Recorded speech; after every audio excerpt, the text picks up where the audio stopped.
Gentlemen, karibuni, karibia tu muweze kunisikiza.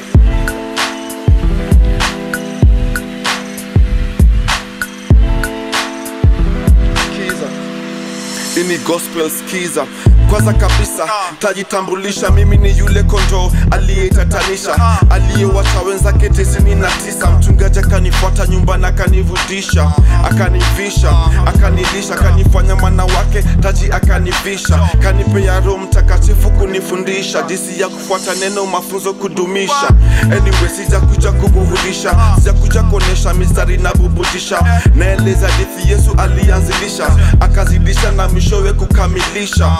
Kwa kifupi nimekuja kuwajulisha, bila Yesu wekuisha hata una maisha. 1 John 5:11 thibitisha, hadi 12 soma kuhakikisha. Ni word skiza, gospel skiza, Biblia kipish kwenye radio skiza, ukisoma Biblia meditate skiza, TV ukiwatch check basa skiza.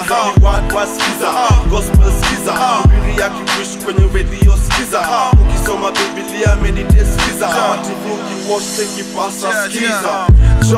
Indo gospel skiza, najua mara mingi mziki umesikiza. Isio wimbo tu, sio bitu nasikiza. Hini neno la Mungu kwa kimombo scripture.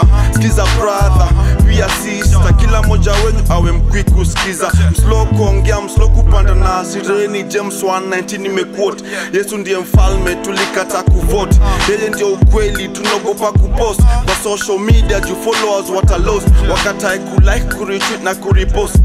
Hini gospel, mara mingi ukiona preacher, ziba masikio na sura umeificha. Unajiambia ni sadaka taitisha, roho yako ndo ngumu, hutaki kubadilisha. Ni word skiza, gospel skiza, Biblia kipish kwenye radio skiza, ukisoma Biblia meditate skiza, TV ukiwatch check basa skiza.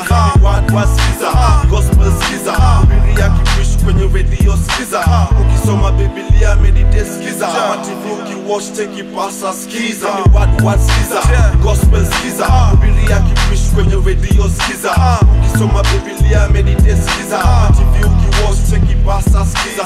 Ni word skiza, gospel skiza, Biblia kipish kwenye radio skiza, ukisoma Biblia meditate skiza, TV ukiwatch check basa skiza.